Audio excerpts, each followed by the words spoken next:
Et Kiku One Piece Player, bonjour et bienvenue sur YouCard Game. Merci d'être présent avec moi pour ce nouveau deck profil. Et aujourd'hui, on va parler du Luffy P047. Donc le Luffy P047, c'est un leader qui a déjà performé il y a quand même un petit moment, qui maintenant, dans l'état actuel, serait compliqué pour lui de perf en gros tournoi, mais en petit tournoi, il peut faire énormément de choses et il peut surtout surprendre. Donc le Luffy P047, c'est 5000 de puissance, 5 PV. Donc, et on lui équipe un don quand il attaque. Si on a 3 PV, si on a 3 cartes ou moins dans la main, on pioche une carte. Donc c'est vraiment un leader qui va nous faire draw. Donc ces genres de leaders là en général, on va pas hésiter à counter avec nos cartes en main. On va pas hésiter à flood le board. Enfin, faire en sorte qu'on ait toujours 3 cartes ou moins dans la main pour à chaque fois qu'on attaque, draw. Et donc finir, on va dire finir le tour avec 4 cartes en main. Surtout que 4 cartes en main, ça nous permet de counter, de se défendre, mais aussi ça bloque énormément d'effets où ça demande que l'adversaire ait 5 cartes ou moins, enfin 5 cartes ou plus dans la main, donc pas de défauche en général, pas de l'adversaire, oh s'il a 5 cartes comme la Perona, 5 cartes ou plus pour soit la défauche, soit faire du -3, etc. Donc la decklist, on va commencer avec 4 Mr. One EB01, 5 5000, counter 2000. Un passif qui ne sera pas actif ici, c'est si notre leader a le type Baroque Force, ce personnage gagne plus 1000 de puissance tous les 2 events dans la trace. Mais ce qui nous intéresse, c'est l'effet on play qui dit qu'on peut draw 2, trace 1. Donc il va permettre de cycler la main.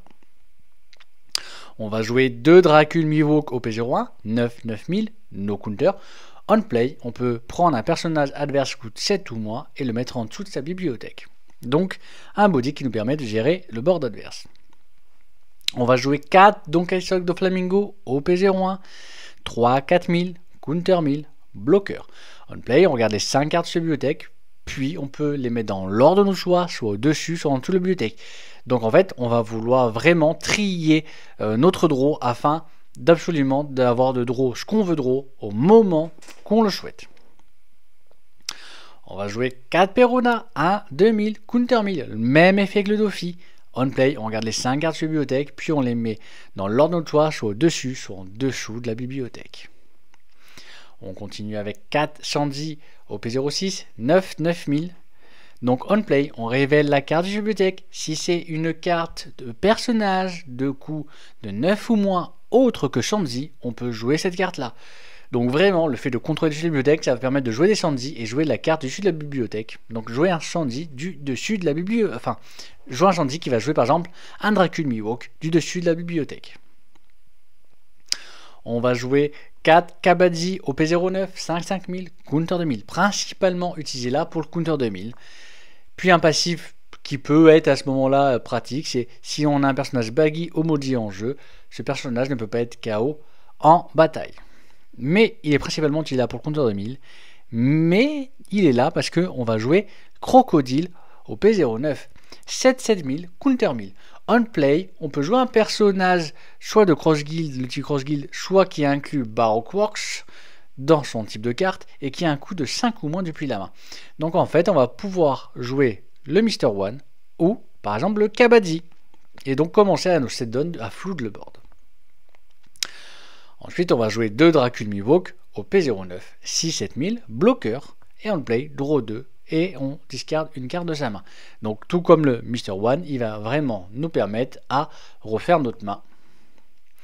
On va jouer 4 Maudit au P09, 5 5000, counter 2000, principalement utilisé là pour le counter 1000, ou alors de pouvoir être joué avec le Crocodile. Donc on play, on regarde les 5 cartes de bibliothèque, on peut révéler une carte Ritzy et la mettre dans notre main. Puis on place le reste en dessous de la bibliothèque dans n'importe quel ordre. Puis on peut jouer un Ritzy depuis la main. Et le Ritzy, le voici. De 2000 counter 1000 d'OP09, c'est un bloqueur. En fait, ce qui nous permet par exemple de Crocodile quand on joue maudit, c'est d'aller chercher Ritzy, de jouer Ritzy. Donc un petit bloqueur qui va pouvoir défendre une grosse attaque.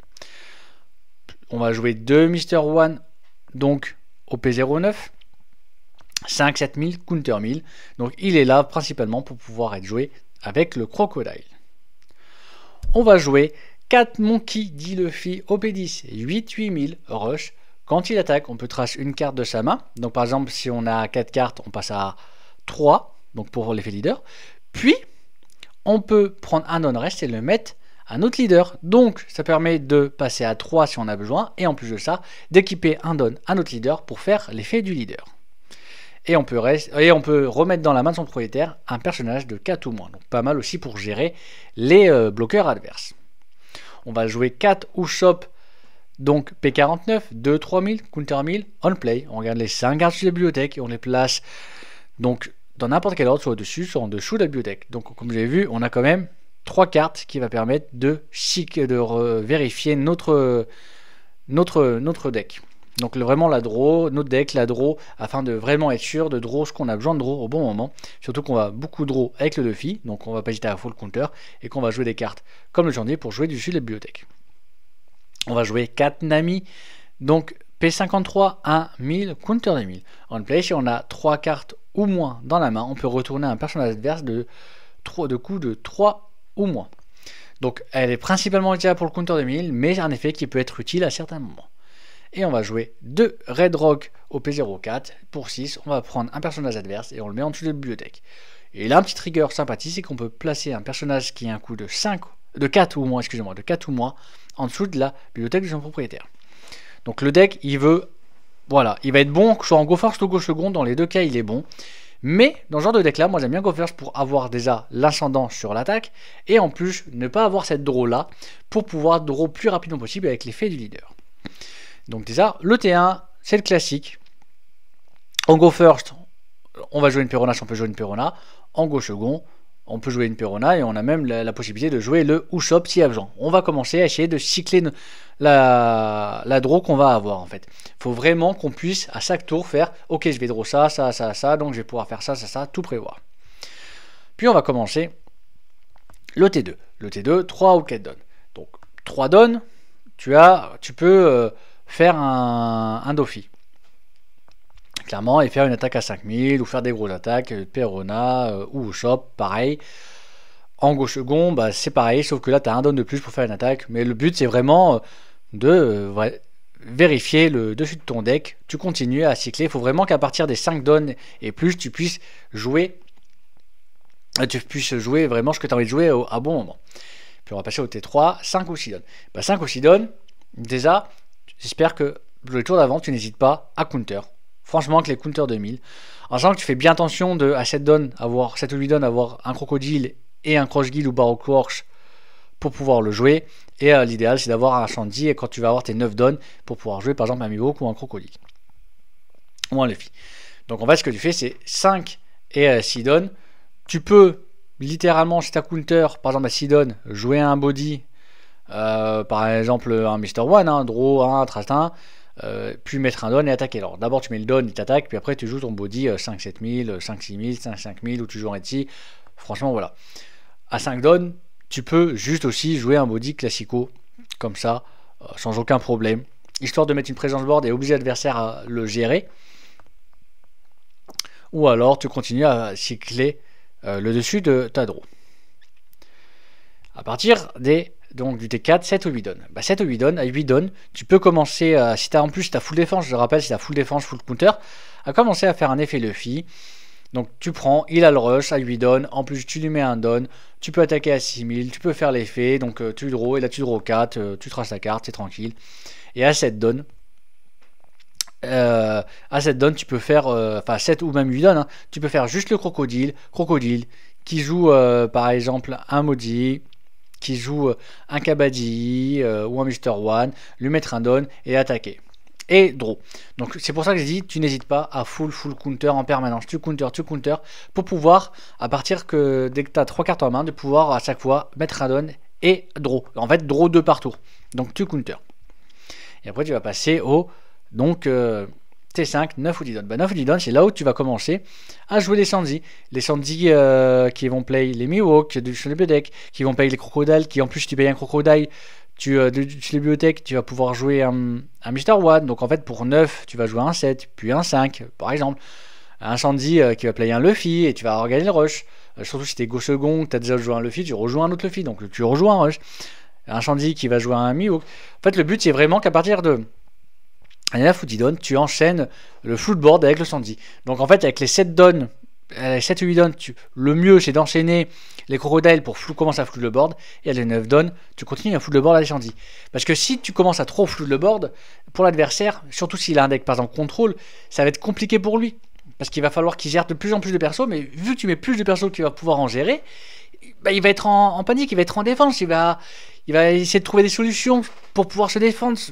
Et donc tu vas avoir gagné beaucoup plus l'avantage à ce niveau-là. Et contre-attaque agressive, si en plus tu as, comme j'ai dit, tu n'hésites pas à counter, à full counter, et ben en fait tu as ta draw plus la draw du Luffy, bah là en permanence, et en flou dans le board, bah tu as réussi à te défendre bien des attaques, et en plus de te défendant extrêmement bien des attaques, tu fais que draw, tu floues le board, donc tu commences à bien agresser l'adversaire. Et donc tu as des cartes comme les Red Rock ou les Mivok qui sont là pour pouvoir gérer soit des gros body, soit se mettre à des timings où tu pourrais être un peu, on va dire, mort, entre parenthèses. Car il y a toujours, des fois, tu as des timings un peu pas ouf, et ces timings pas ouf, et bah tu as ce genre de carte là qui peut être remplacé, qui peut être joué au cas où.